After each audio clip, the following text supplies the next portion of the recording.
I think all kids need to have a basic set of foundational skills to be successful in our world. I want all young people to have the opportunity to figure out who they are, right? What they like to do, to experience failure and success, right? Like, we need to create that and begin to dream about who they want to be and what world they want to live in. Today's guest is Josh Michael, a leader at the Sherman Family Foundation and someone who spent his career thinking deeply about education, intervention, and how we actually change outcomes for kids. He also serves as the president of the State Board of Education in Maryland. I can say family time matters. I can say it's important for us to be off technology, but it is taking daily action. And let me be honest, sometimes we say daily, it's 4 to 5 times a week. But that is changing the tenor of our household, and it is through that daily action. How important as a parent, as an educator, consistency is, right? Just being present and consistent, and both with our emotions, our structures and rules, our love,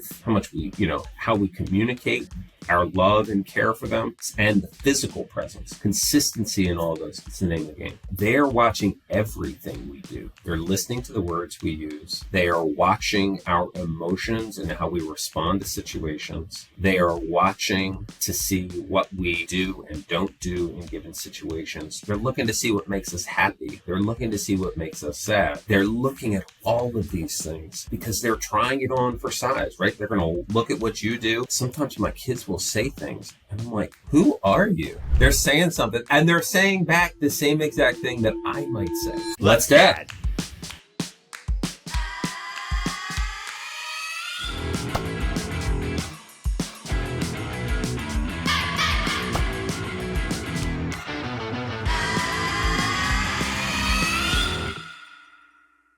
Josh, thanks so much for being here. How are you, bud?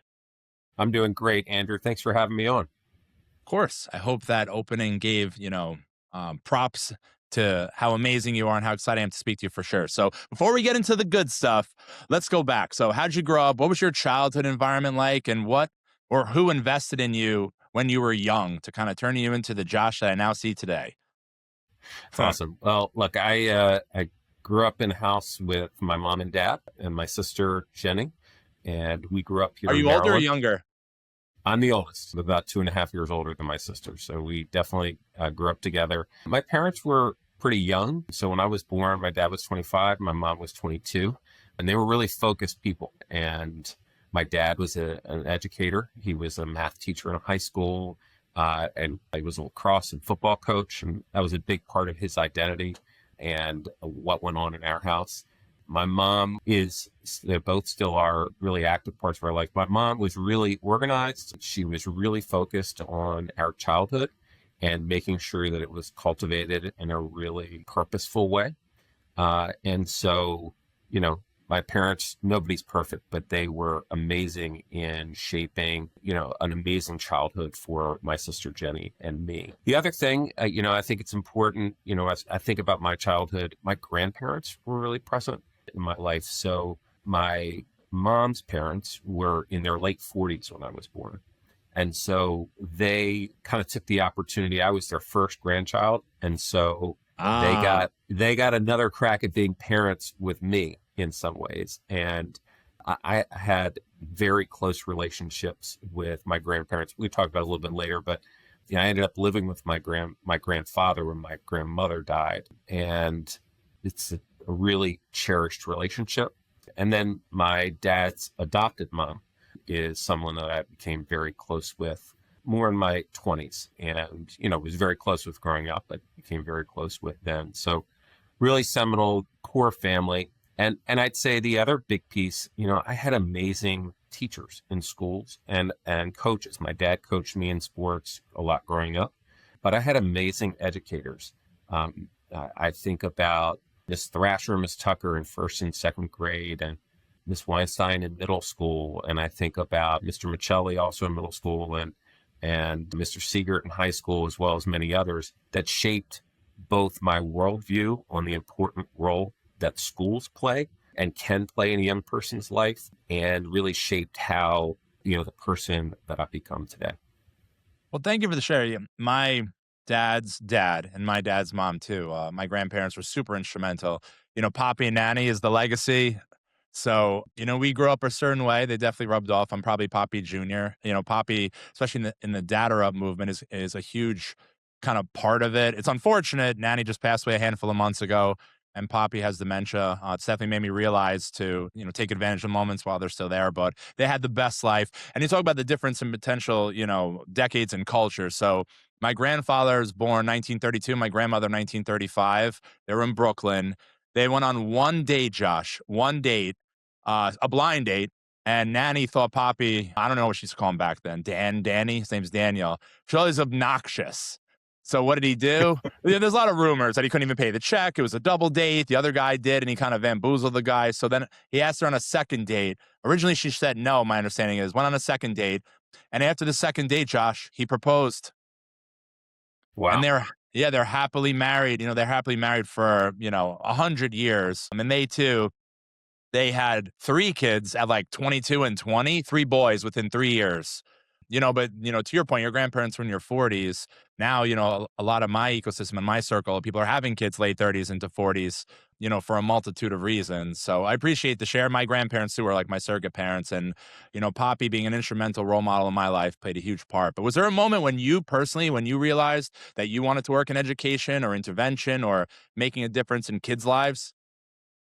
Yeah, I can remember as far back as second grade in a kind of show and tell or talk about what you want to be when you grow up, talking about wanting to be a teacher just like my dad. And so I can remember back to, again, Miss Tucker's class and talking about that. And people are always like, no, you're going to be a politician. You're going to be. I said, no, I really want to be a teacher. I love school. This is a place where we have the opportunity to really shape young people's minds and shape their character, connect with families, build community. And so I knew from that early stage that I wanted to be a teacher. And I always thought I'd, be a teacher in the community where I grew up. And more to talk about there, but definitely I knew from that early stage I wanted to be an educator. That's cool. So in 3rd grade, I have no idea why. I had a morbid fascination with becoming a cardiologist. So random, but getting to know you very, quick at least, I could definitely tell you have a lot of superpowers as it relates to, the kid space, the family space, and you're very passionate about it. But so you work inside the good stuff now. You work inside systems designed to help kids and families. That's From right. your perspective, where do they get it wrong? Like where do good intentions fail? I think a couple things. One, in America, we believe in this idea that young people can do anything in the world. And we have quickly gotten into this space and this belief that our public schools and schools in general should be trajectory changing, which I fully believe. Been less mindful at times of all of the other factors that go into raising and shaping the future of a young person. So family circumstances, housing, access to resources, it all goes into shaping a young person. And so sometimes we look too closely just at the school to say, hey, this is why a kid is successful or not. And so I would say we really have to understand the full picture of a young person. We've got to look at the young person, everything that's going in, and then study the systems and how we can shape that to really create that world for all of our kids that we would want for our own. So I'd say that sometimes, just to the point, Andrew, sometimes we expect almost too much for schools to change, the complete circumstances of kids. The reverse of that is schools do have the opportunity to change circumstances. And so it's how do we understand both of those at the same time? So have you seen any instances of real success, not just activity, but impact? In schools? Yeah. Yeah. I mean, I think in American schools, we have seen amazing work done. When we look at public education right now, I think some of the best work that's going on in the country is changing the way young people learn to read and do mathematics in elementary school in the state of Mississippi. And there's some other states in the South, Alabama as well. Look, these are states that are educating children who grow up in poverty and changing their reading trajectories in a dramatic way. How are they doing it? They are coaching teachers to really understand how to teach well, particularly around the science of reading and how we understand the best ways to learn math. They are really working to make sure there's accountability around outcomes for kids. And they've got a hyper focus on ensuring that kids are improving. And, we look at Mississippi, for instance, they've gone from being like the last ranked in the country. They have something called the Nation's Report Card, or NAEP, and they were 50th in the country statewide when we look at literacy about 10, 15 years ago. Now they're within the top 20. And that's with some of the poorest students in the country. And so why are, we look at evidence, what's working. In Maryland, we were so impressed with the work that was done in Mississippi. One of our own in Maryland, her name's Carrie Wright. She was the superintendent there. She was educator here in Maryland, went to Mississippi, led that state for 10 years. She retired, came back to retire here in Maryland, where she spent her career. And, we asked her to come out of retirement and lead our school system. And we are doing some of those same pieces here in Maryland now, because we know all kids can learn, and that it's our job in public schools to lay that really strong foundation in reading and mathematics. Those are things we can control in school. Yeah, so I will go on record and say that I have my oldest is 9, my youngest is 7, 4th and 2nd grade. And I was a smarty in school, got over 700-ish on the math component of the SAT, and math was my thing. It blows my mind, some of the math stuff. I'm a little bit lost in the sauce. I know some of the stuff that I've learned has changed, but I just hope for her sake in the New York schooling system, how they're teaching them to do long division and various things makes sense. But sometimes I know myself and some of the parents, we kind of scratch our heads. We in schools have to do a lot better job bridging and connecting with parents. I bet if we could spend just a few minutes, you and I, talking through like why we regroup now instead of borrow, you'd be like, oh, this is the way I should have learned it in the first place, right? You and I grew up saying we're going to borrow from the tens or the hundreds. Exactly. Yeah. Like I'm saying that, and my daughter's like, what are you saying, Dad? But you can't borrow, right? You can't borrow a 10 or 100. You regroup it, right? So you don't borrow it from that column. You're taking it from that column. And so we were taught often on language that was very procedural, like it made sense on how to do something quickly, but it didn't help us bring voice to that.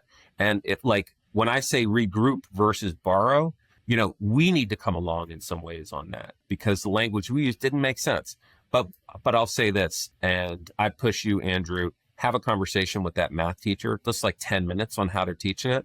Because when you see why we're teaching it the way we are now, I think it'll make a lot more sense. But I'll say this again, we've got to do a lot better job in schools connecting with parents around how and why we're teaching things the way we are.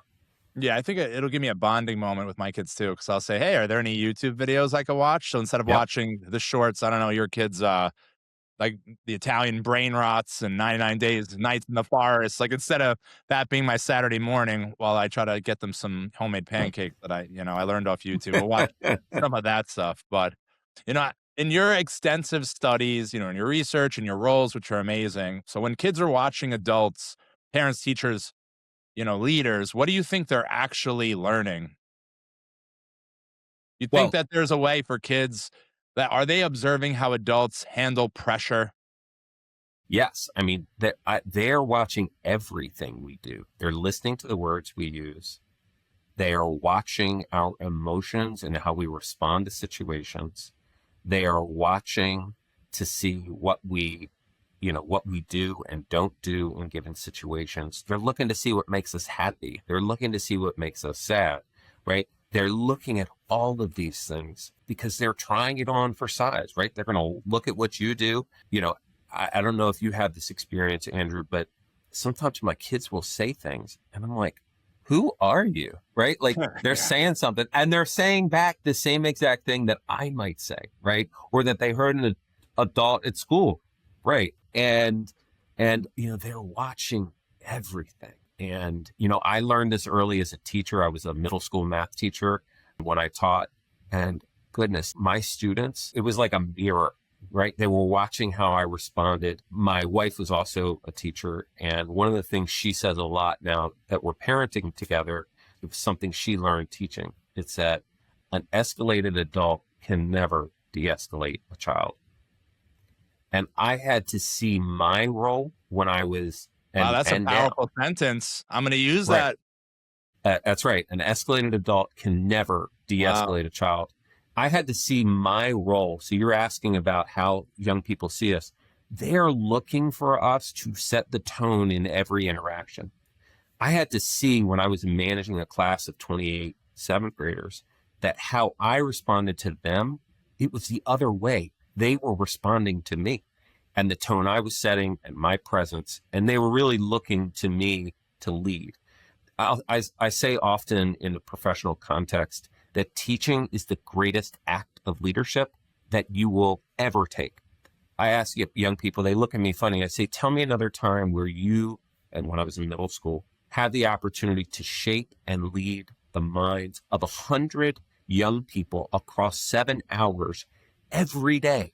More than they're home with their families, their friends. Yeah. Right. Yeah. But, and then think about it as a professional, when are you ever going to have that opportunity again to lead intimately that many people?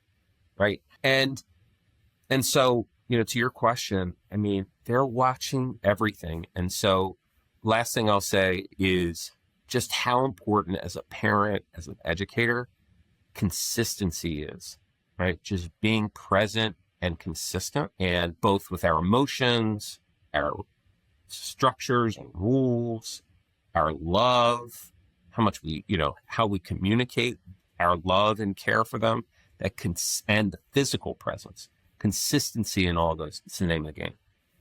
Yeah, it's funny that you bring some of this stuff up, and it makes me think, kind of going off interview. But so, like, for me, my big core beliefs are, daily modeling matters more than like the big speeches.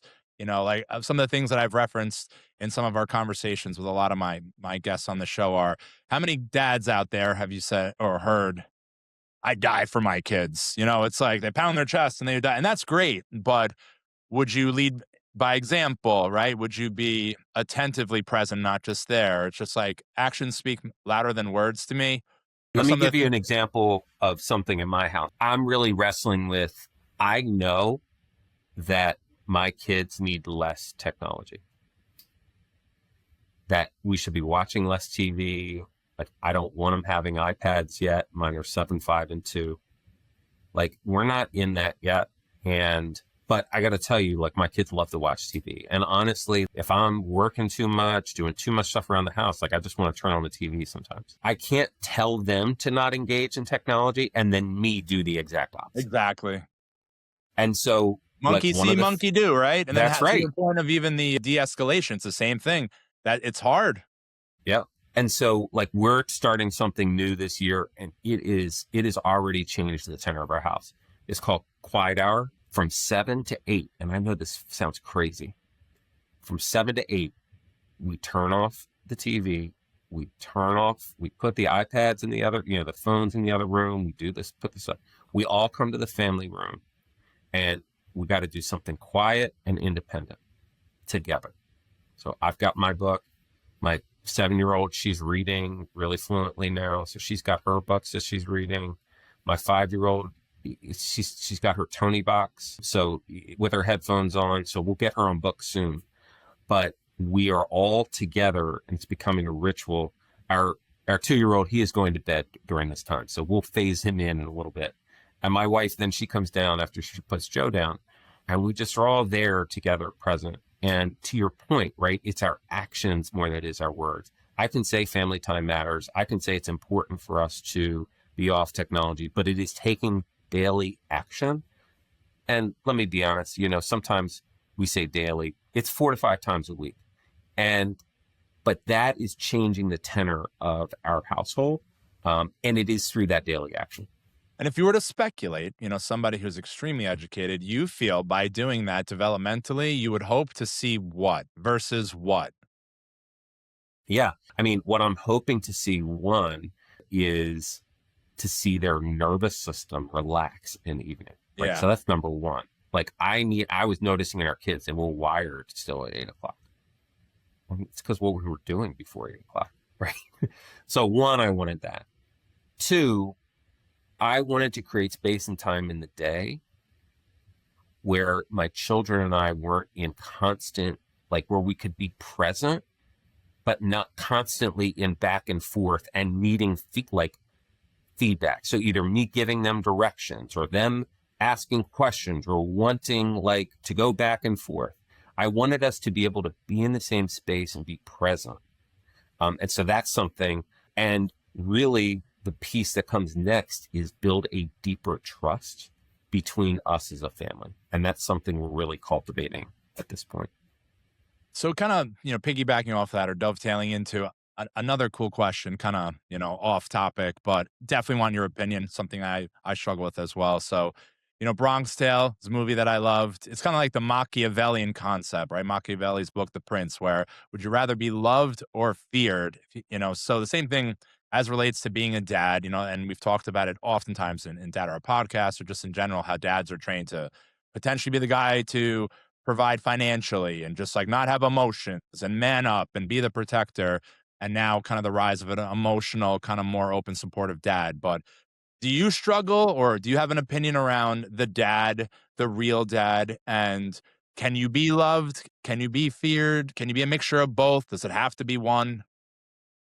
One of my greatest mentors who I met in college, first week of college, the president of UMBC, Dr. Freeman Rabowski, he's got many life sayings, but one of the ones he has pressed me on that has become a refrain for me in life when I come up to questions like this or concepts like this, he talked about the power of and the tyranny of or. And you're dropping nuggets today, buddy. Nuggets. In this case, I believe you need to be both loved and feared together. Yeah. And feared, you talk respected, and it doesn't have to be, oh my God, dad's home, be quiet, or he's going to bring out the belt. Right. Yeah. There's a version of that, right? But there should be like, you want your children to be able to challenge you in a safe space to figure out where those boundaries are, right? So they can navigate childhood and understanding where the boundaries are, but also understand there are boundaries. And it's the combination of those two. Last night she spilled, she went into her mother's fingernail polish, got some out. I know where this is going. Spilled some on her dresser. One of our house rules is we solve problems quickly. So she then takes the nail polish remover to wipe it off. So now she's gotten it up, but she's wiped off the paint on this white dresser.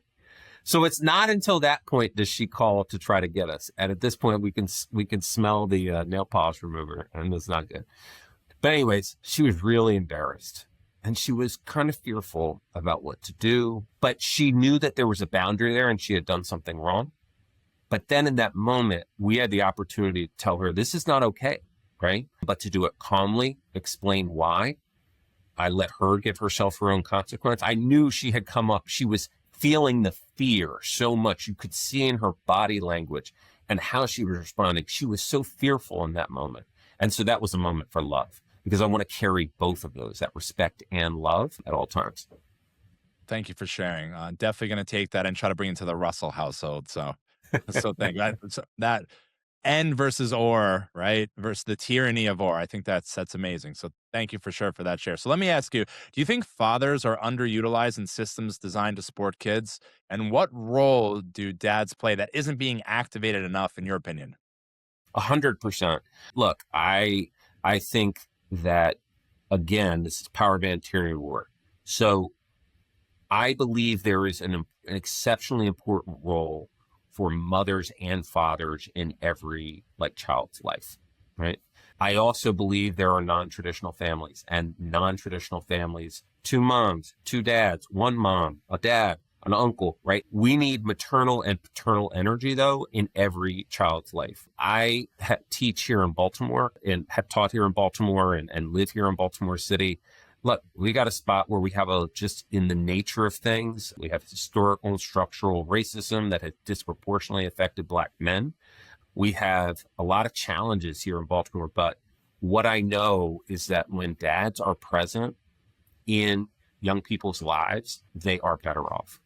And so you asked a question about structurally, what are things we need to do? Well, we need dads engaging in school. So we've got, programs that schools are starting to roll out at scale across our city. It's happening across the country. We've got family academies. We have donuts with dads happening every month, right?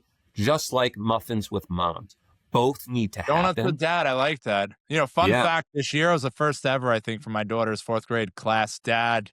And I think I even put it out there that it was probably one of the most proud moments. I want to own a mortgage company. I own broker of the year a handful of years. I literally was like, all right, we're going to go for it and have the first ever class dad. We don't have donuts with dad, but we're going to have that very soon, Josh. Yeah.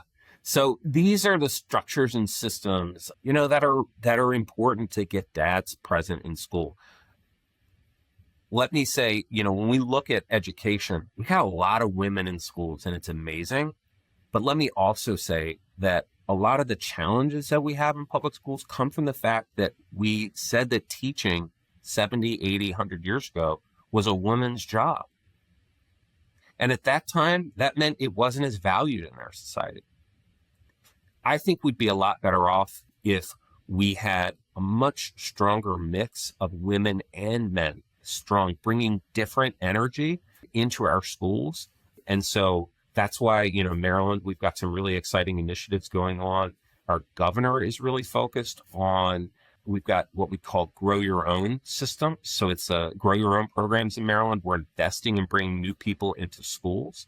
And his focus, along with his Young Men and Boys initiative, is to really get Governor Moore's focus is to bring young men and men back into our schools. And so we've got, grant programs designed specifically to do that. So I'm really excited for that work. It makes a big difference in schools when we have men present, and not just present to be an authority, but present to do the tough work of teaching a kid to read, right? Yeah. Resolving conflict, right? Teaching them how to interact with one another and creating, in things like the arts, having male presence there is amazing. One of the words and concepts, especially to us, it's a pillar of parenting. That's I think used often, kind of in your world, is legacy. So, like in your space, people talk about legacy a lot. So, when you strip it down, what does legacy actually mean to you personally? It is about shaping the world that we see, not only for my kids, but for all kids. I think a lot about this quote from a guy named John Dewey, who's one of our founding fathers in education in our country. And he said, what the best and wisest parents want for his own child, that must the community want for all of its children. Anything less is unlovely, and left unchecked destroys our democracy. It is thinking about how we create a world for young people and for children, not just our own, which we all wisely, you and I, really focus on our kids, but how do we shape the world around all people's children? So when I'm thinking about legacy, that is my life's work, is how do we create a world that really embraces and elevates generations of young people moving forward. Yeah, so I think you answered my question about tomorrow. So like you talk about leave your mark, right? Everyone, especially you're such an amazing guy. I could tell already, just even virtually. Like, so for you leaving your mark, what do you hope kids experience differently because of the work you do? Yeah, there are three things. Number one, I think all kids need to have a basic set of foundational skills to be successful in our world. So that's one. It's like, we need really strong foundations. In school, it's like you need to be able to read and do math. And all this, I'm a reading person, I'm a math person. It's bullshit, Andrew. Like, this is whether or not we're filling the cracks and make sure everybody has the skills that they need. That's number one. But also part of that foundation, is like the fundamental things of like, you show up on time, you work hard, right? Like the skills, like this is the people we are. The second thing is I want all young people to have the opportunity to really the space to figure out who they are, right? What they like to do, to experience failure and success, right? Like we need to create that and begin to dream about who they want to be and what world they want to live in. And the third is the confidence and the support to believe that they have agency, this young person, to change the world in the direction of their journey, of their dreams. So for me, again, it's those three things. It's those foundations, and then it's the opportunity to explore who they want to be, and then the third is the agency and the confidence to shape the world in that direction.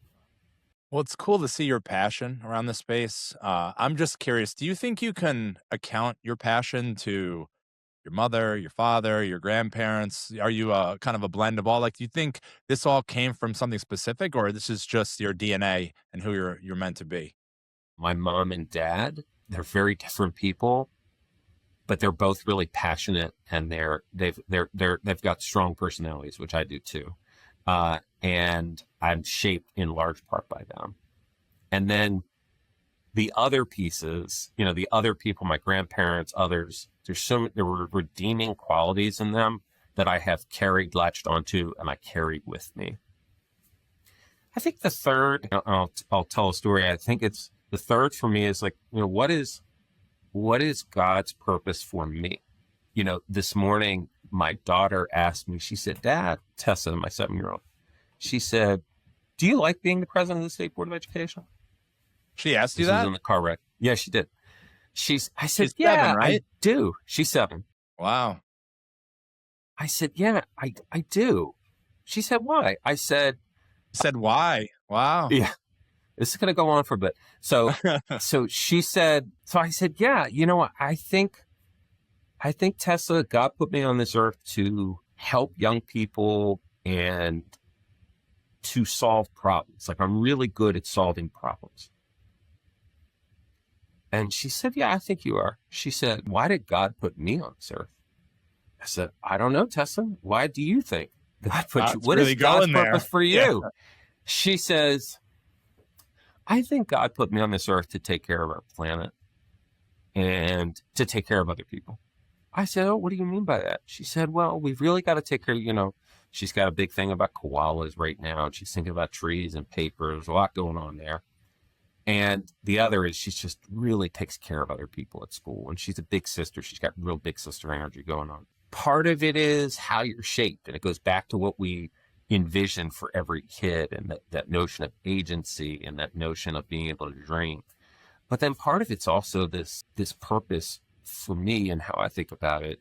It's this relationship with God and this purpose that's greater than me, and this assignment that I'm on. And we can call that innate or whatever you want to call it. But for me, it's very connected to that. Well, thank you for the share. I could tell you my 7-year-old, Gabby, when she goes, she goes, Daddy. And I like, oh, here it comes. It's the same way. My older one, she's more of the empath. My 7-year-old's more matter of fact, but some of the questions that come out of her mouth, whoo. So, but thank you for the share. That's amazing stuff. So let's get into our exciting segment, our Flex Fire segment. So I'm going to ask you some quick questions, just like kind of tip of the tongue, comes top of mind, some of your answers. So the first thing, what's one leadership trait you respect most in others? Consistency. You've kind of already said this, but complete this in a quick sentence. And it's funny, we brought this up before. Legacy is what you leave behind. What's one habit every dad should adopt immediately? Putting their phone away for at least 30 minutes a night with the kids. Disclaimer, this is something that we just instituted in my house, so I hear you. We tried the hour thing, but I hear you. The whole big thing about presence. Are you really present if you're there physically, but on technology? No, the meta messages. So that's a big, pillar of something I believe in. So thank you. What's something you're objectively very good at? Following through on my word. What's something you're still surprisingly bad at? Showing up on time. And last, this is one of my favorites. So you and your kids, right? There's a birthday party. It's crazy on a weekend. You roll up with them. It's a beautiful day in Baltimore. 78 degrees, right? Your windows are rolled down. What's your walk-up music? What's your drive-up music? What are you guys rocking right now? What song? It depends on which kid has just asked, but I think what we're probably doing is we're having a full car sing along to Tomorrow by Annie. That is like currently Really? we are loving Annie. Now, I will say if Joe, my youngest, has gotten a hold of it, his like favorite call song right now is Dusty Bibles. So he loves that song. So it could be one of those two, but probably Annie. But not K-pop. K-pop is like third on the list. We're a little over K-pop. It might be golden from K-pop, Yeah. but we're a little over that at this moment. All right. So on our next podcast, we'll do a little karaoke action, not to embarrass us now. That's right. All right. So listen, Josh, I really enjoyed this. It was great getting to know you both as a human being. You obviously clearly are an amazing dad. So thank you so much for giving me your time. I always say giving time is, it's your biggest commodity. So you don't get it back. So I appreciate you giving me the opportunity to speak with you. You bring clarity to responsibility, leadership, and long-term thinking. And those ideas matter just as much as at home as they do in systems and institutions. So I'm going to read our Dadarian Creed, and then I'm going to ask you, please, I would love for you to take us out. You ready? Let's do it. So here's our Dadarian Creed. So I'm a dadder. I don't chase perfect. I chase presence. I lead quiet and confident. I build my family, my foundation, and my legacy. I take reps in patience, discipline, and love. I break old patterns, not promises. Legacy isn't someday, it's today. Josh, take us out. Andrew, let's dad. That's how we do it. Thank you again so much, Josh. You're an amazing guy. I can't wait for our next podcast so we sing Golden together. And thank you so much, guys, for tuning in. Until next time, we'll see you then.